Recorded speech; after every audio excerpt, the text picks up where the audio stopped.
दर्शन में प्रवेश करके। अब यहाँ पर थोड़ा सा ये कंसेप्ट और क्लियर करना पड़ेगा कि श्रीमद् भगवत गीता का ज्ञान किसने दिया, क्योंकि श्रीमद् भगवत गीता को समझने के लिए ये जानना अनिवार्य है कि श्रीमद् भगवत गीता का ज्ञान श्री कृष्ण नहीं बोल रहा, श्री कृष्ण के अंदर प्रवेश करके ये ब्रह्म बोल रहा है, सरपुरुष बोल रहा है, ये काल बोल रहा है। यहां थोड़ा सा हिंट देंगे ताकि श्रीमद् भगवत गीता आपके बहुत आसानी से समझ में आएगी। अब आपको दिखाते हैं कि जब महाभारत का युद्ध समाप्त हो चुका और युधिष्ठिर जी को राजगद्दी प्राप्त होगी, तो श्री कृष्ण ने कहा पांडवों से कि अब मैं द्वारका जाना चाहता हूं। तब अर्जुन ने कहा कि भगवान, आप जी ने जो युद्ध के समय मुझे ज्ञान सुनाया था, श्रीमद् भगवत गीता जिसको कहते हैं, वो बुद्धि के दोष से मैं भूल गया।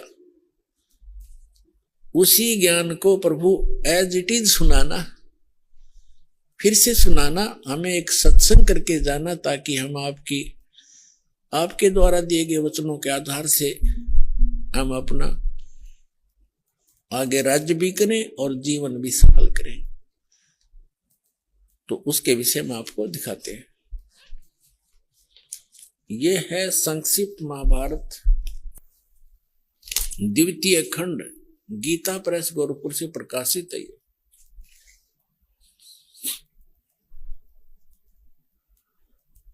और इसके कहां से छपा है, इसके अनुवादक भी वही हैं, द्वितीय खंड, संपादक तथा संशोधक जयदयाल गोविंद का, और ये यहां से छपी है।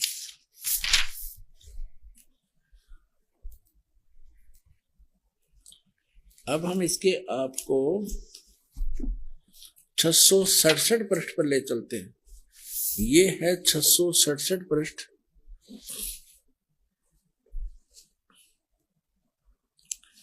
और यहां से हम शुरू करते हैं।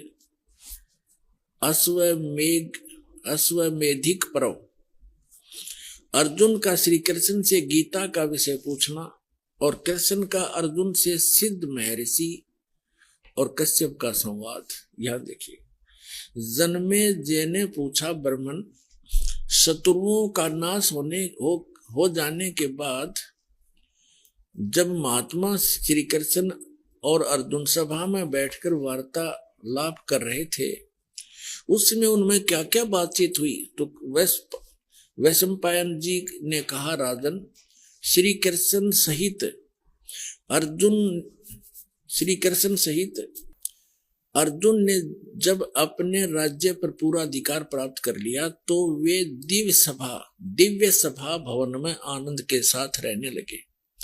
एक दिन सज्जनों से घिरे हुए वे दोनों मित्र स्वेच्छा से घूमते घूमते सभा मंडप के ऐसे भाग में पहुंचे जो स्वर्ग के समान सुंदर था। पांडुनंदन अर्जुन श्री कृष्ण के साथ रहकर बहुत प्रसन्न थे। उन्होंने एक बार उस रमणीय सभा की ओर दृष्टि डालकर भगवान से ये वचन कहा, देवकी नंदन, जब युद्ध का अवसर उपस्थित था उसमें मुझे आपके माध्यम का ज्ञान और ईश्वरीय स्वरूप का दर्शन हुआ था, किंतु केशव, आपने स्नेहवश पहले मुझे जो ज्ञान का उपदेश किया था वह इस समय बुद्धि के दोष से भूल गया है। उन विषयों को सुनने के लिए बार बार मेरे मन में उत्कंठा होती है।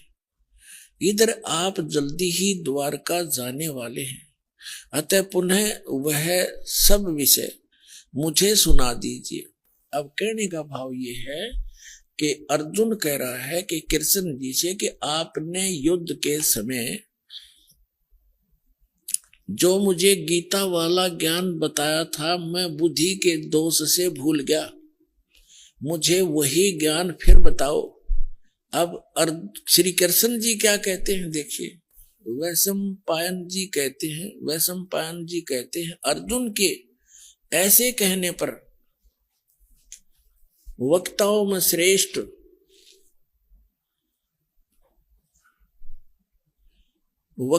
श्रेष्ठ महातेजस्वी भगवान श्री कृष्ण ने उन्हें गले से लगाकर इस प्रकार उत्तर दिया। श्री कृष्ण बोले, अर्जुन, उस समय मैंने तुम्हें अत्यंत गोपनीय विषय का श्रवण कराया था, अपने स्वरूप भूत धर्म सनातन पुरुषोत्तम तत्व का परिचय दिया था और नित्य लोकों का भी वर्णन किया था, किंतु तुमने जो अपनी नासमझी के कारण उस उपदेश को याद नहीं रखा, यह जानकर मुझे बड़ा खेद हुआ। इन बातों को अब पूरा पूरा समझ होना संभव नहीं जान पड़ता। श्री कृष्ण जी के बोल हैं, ये सुन जानते पढ़ियो। पांडुनंदन, निश्चय तुम बड़े श्रद्धाहीन हो, तुम्हारी बुद्धि अच्छी नहीं जान पड़ती। अब मेरे लिए उस उपदेश को ज्यों का त्यों दोहरा देना कठिन है, क्योंकि उस समय योग युक्त होकर मैंने परमात्म तत्व का वर्णन किया था। पुण्यात्माओं, ये भी एक विचलित आत्मा होती है। अब देखो, जैसे दास सत्संग कर रहा है और प्रथम बार कोई श्रोता इसको सुन रहा है, आज के सत्संग को मुश्किल से वो 60% याद रख सकता है, मुश्किल से। और फिर 1 हफ्ता 10 दिन के बाद, महीने 2 महीने के बाद वो मुझे मिले और मुझसे कहे, जी वो सत्संग आपने किया था वो फिर से सुनाना, तो मैं तुरंत सुना दूंगा। यदि मैं अपने होश हवास में बोल रहा हूं और मैं ये कहूं कि तेरी बुद्धि अच्छी नहीं है, तू श्रद्धाहीन व्यक्ति है, तूने वो सत्संग याद क्यों नहीं रखा, और मैं ये कहूं मुझे तो अब याद नहीं, कोई बात हुई या? इसे सिद्ध है कि श्री कृष्ण नहीं बोल रहा था गीता का ज्ञान, उसके अंदर वो काल बोल रहा था प्रवेश करके। अब उसको कुछ भी याद नहीं। फिर कहता उसमें मैंने योग युक्त होकर के वो ज्ञान बोला था। योग युक्त का अर्थ होता है परमात्मा से कनेक्ट हो जाना। इसे सिद्ध है कि परमात्मा कोई अन्य है जिससे वो कनेक्ट होने की बात कर रहा है। और जब युद्ध के मैदान में इसे भयंकर स्थिति में योग युक्त हो सकता है, अब पीस माइंड पीस है, उस टाइम तो शांति है, तो उसमें और जल्दी हो जाना चाहिए था योग युक्त, जबकि बिजली गिर गई। वास्तविकता यह है कि श्री कृष्ण जी ने योग ज्ञान पता ही नहीं ना उन्होंने बोला। उन्होंने फिर आगे इसमें अपने सत्र का ज्ञान दे रखा, वो गीता से मेल भी नहीं खाता। इससे आगे गीता है अलग से लिखी हुई है, वो तो गीता से मेल भी नहीं खाता, कैखे भी नहीं मिलता आपस में।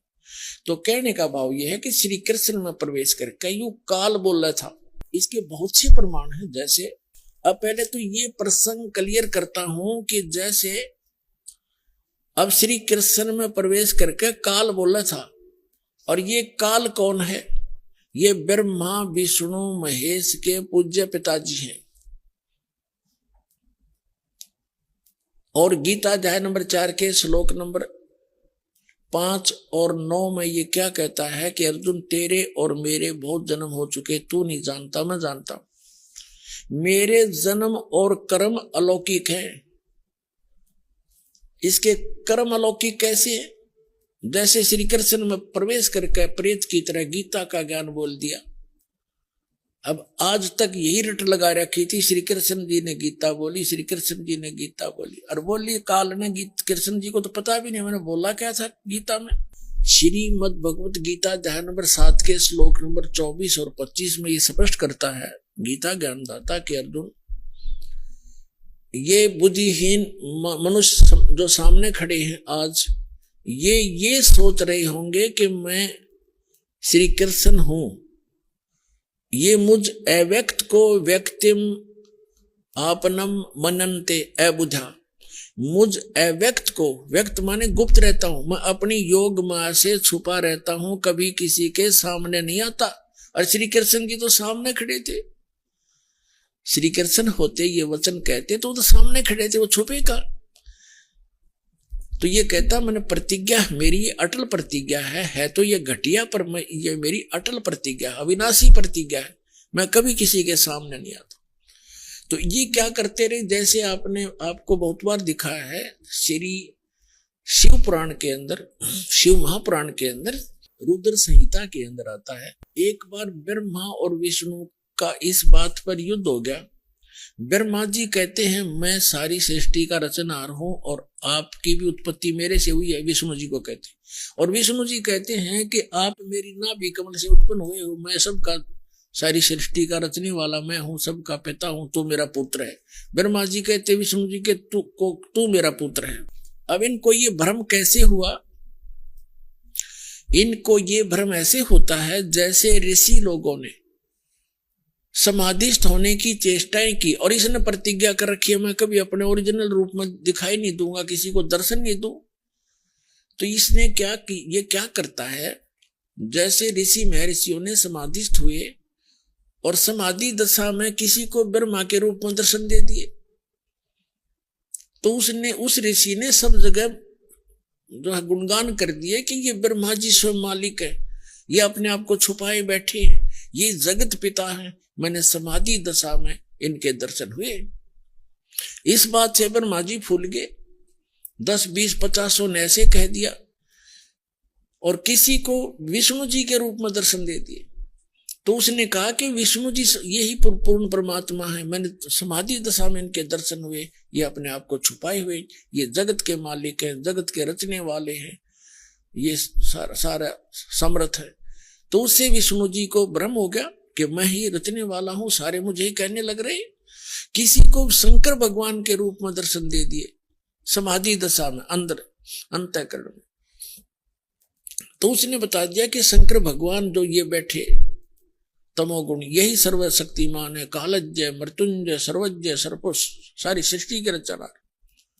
तो वहां ब्रह्मा और विष्णु जी को भ्रम हो गया, तो उनका युद्ध हो गया। फिर वो बीच में एक स्तंभ खड़ा करा, पिलर खड़ा करा, लिंग, तो उन दोनों का युद्ध समाप्त किया। तब ये काल आ गया अपने पुत्र शिव का रूप धारण करके। ये अपने वास्तविक रूप में नहीं आता। इसका वास्तविक रूप कौन सा है? जो श्रीमद् भगवत गीता का ज्ञान देते समय युद्ध के मैदान में दिखा था इसने, 1000 भुजा का है, ये सहस्रा बाहु है। ये ब्रह्मा विष्णु महेश केवल 4 भुजा बना सकते हैं, दुर्गा केवल 8 भुजा बना सकती है, इससे ज्यादा नहीं है। और ये 1000 भुजा से लेकर और 10 भुजा और 4 भुजा और 2 भुजा में बना सकता है। तो ये ऐसे अपना वास्तविक रूप इसका वो 1000 भुजा, वो काल रूप है, वो इसका वास्तविक रूप है। तो उस वास्तविक रूप में ये कभी किसी को दर्शन नहीं देता, इसने प्रतिज्ञा कर रखी है। तो इसी का एक प्रमाण दिखाते हैं श्री विष्णु पुराण के अंदर कि एक बार राक्षसों का और देवताओं का युद्ध हो गया। देवता युद्ध में हार गए और राक्षस विजयी हो गए। देवता वहां से भागकर समुद्र के किनारे जाकर के तपस्या करने लगे। हे भगवान, हे सच्चिदानंद, हे सर्वशक्तिमान, हे शेषया पर विराजमान होने वाले, वो लगे साधना, वो करने लगे स्तुति। तो विष्णु रूप धारण करके यू काल आ गया और इसने उनसे कहा कि तुम्हारा जो भी अभिष्ट है, जो तुम्हारे मन में जो तुम्हारे दुख है, वो मैंने जान लिया है और मैं ऐसे ऐसे करूंगा। पढ़ के सुनाता हूं आपको, फिर अच्छा समझ में आएगा। ये देखिएगा श्री विष्णु पुराण, गीता प्रेस, गोरखपुर से प्रकाशित।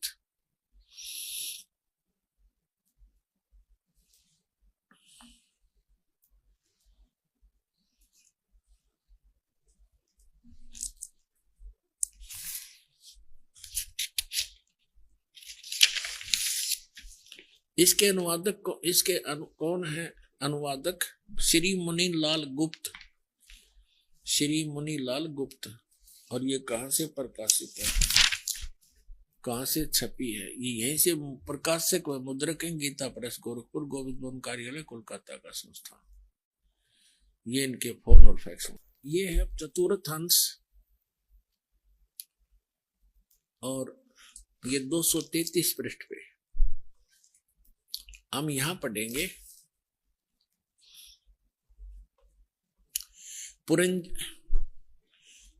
पुरिंजय का भी ये दूसरा नाम का, पुरिंजय का भी एक दूसरा नाम पड़ा। यहां लिखा कि पूर्व काल में त्रेता युग में एक बार अति भीषण देव असुर संग्राम हुआ। देवताओं और राक्षसों का युद्ध हुआ। उसमें महाबलवान दैत्य गण से पराजित हुए देवताओं ने भगवान विष्णु की आराधना की। तब आदि अनंत शून्य अशेष जगत प्रतिपालक श्री नारायण ने देवताओं को प्रसन्न होकर कहा, आप लोगों का जो कुछ अभिष्ट है वह मैंने जान लिया है। उसके विषय में यह बात सुनिए। राज ऋषि ससाद का जो पुरंजय नामक पुत्र है, उस अक्षत्रिय श्रेष्ठ के शरीर में मैं अंश मात्र से अवतीर्ण हो गए, यानी कुछ समय के लिए उसमें प्रवेश करूंगा, इस पुरंजय के शरीर में उस होकर उन संपूर्ण दैत्यों का नाश करूंगा। तुम लोग पुरंजय को दैत्यों के वध के लिए तैयार करो। अब इसके कहता है मेरे कर्म अलौकिक हैं। ये कर्म अलौकिक क्यों है कि पुरंजय के अंदर जो पुरंजय को खड़ा कर लिया, असुर और देवता आमने सामने युद्ध के लिए खड़े हो गए, और यूं काल जो है पुरंजय के शरीर में प्रवेश कर गया और वो राक्षसों को मार डाला। अब और दिखाता हूं 243 पृष्ठ पे। ये है चतुर्थ अंश ही चल रहा है, श्री विष्णु पुराण चतुर्थ अंश ही चल रहा है। ये अध्याय 3 का श्री विष्णु पुराण 242 पृष्ठ पे तीसरा अध्याय। यहाँ पूर्व काल में रसातल में मोने नामक 6 करोड़ गंधर्व रहते थे। उन्होंने समस्त नाग कुल के प्रधान रतन और अधिकार छीन लिए थे। गंधर्वों के पराक्रम से अपमानित उन नागेश्वरों द्वारा स्तुति किए जाने पर उसके स्वर्ण करने से जिनकी विकसित कमल सदृश आंखें खुल गई हैं, निंद्रा के अंत में जागे हुए उन जलसाई भगवान सर्वदेवेश्वर को प्रणाम कर उनसे नागगण ने कहा, भगवान इन गंधर्वों से उत्पन्न हुआ हमारा भय किस प्रकार शांत हो।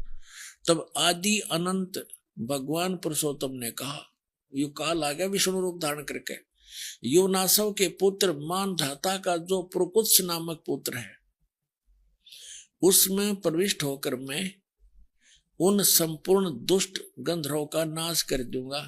यानी पुरकुत्स में प्रविष्ट करके उसमें प्रवेश होकर भूत की तरह बढ़कर प्रेत की तरह प्रवेश होकर के मैं संपूर्ण गंधर्वों का नाश कर दूंगा। इति सिद्धम के ये काल ऐसे अलौकिक कर्म करता है। इसी प्रकार इसने श्री कृष्ण में प्रवेश करके गीता जी का ज्ञान बोला है। समझदार को संकेत पर्याप्त है। अब दास आपको सुनाने जा रहा है कि गीता ज्ञान दाता 7वें अध्याय के 12वें श्लोक में कहता है कि जो कुछ भी रजोगुण से उत्पन्न होने वाला भाव है, यानी सृष्टि जिससे होती है, रजोगुण के प्रभाव से प्रत्येक प्राणी इतना प्रेरित होता है कि संतानों उत्पत्ति करता है। और सतोगुण से होने वाला भाव है, यानी सतोगुण से एक दूसरे में प्रेम मोह ममता, उससे मोह जागृत होता है, ममता बनती है एक दूसरे। और तीसरे से संहार क्रोध तमोगुण, जो तमोगुण से होने वाला यानी शिवजी से होने वाला जो भाव है वो संहार है। ये तीनों जो कुछ भी हो रहा है उसका निमित्त कारण मैं हूं, गीता ज्ञानदाता कहता है। ये काल है। आपको सृष्टि रचना में बहुत बार सुनाया है और कभी फिर सुनाएंगे। इसको एक श्राप लगा हुआ है इस ब्रह्म को, सरपुरुष को। 1,00,000 मानव शरीरधारी प्राणियों का ये नित्य आहार करता है। इसने एक ब्रह्मांड के अंतिम छोर में 21 में, इसका 21 ब्रह्मांड का लोक है, पूरा 21 ब्रह्मांड, इसके 21वें ब्रह्मांड के अंतिम छोर में इसने एक ऐसा स्थान बना रखा है जहां कोई नहीं जाकर देख सकता। एक तपस्या है, उसके ऊपर 1,00,000 मानव शरीरधारी प्राणी डेली वहां भुने जाते हैं। यह शरीर तो यहां रह जाता है, इसके अंदर एक सूक्ष्म शरीर है। उसके अंदर तो सारे जीवन में हम खाते हैं पीते हैं, जो भी व्यसन करते हैं, उसका सूक्ष्म अंश लिप्त हो जाता है। और वहां इतनी गर्म है वो तपस्या, उसके ऊपर डालकर उसके अंदर से गंध निकाला जाता है। जीव मरता नहीं, वहां मरता नहीं जीव, तो उसको ये खाता है। तो ये कहना चाह रहा है कि इनसे जो कुछ भी हो रहा है उसका निमित्त कारण मैं ही हूं, इनमें मैं नहीं और ये मुझ में नहीं, क्योंकि ये इनसे भिन्न रहता है। अब यहाँ प्रसंग चला है तो इसमें सिद्ध करते हैं कि रजगुण ब्रह्मा है, सतगुण विष्णु है, तमगुण शिव जी, तब ये आगे प्रसंग चलेगा।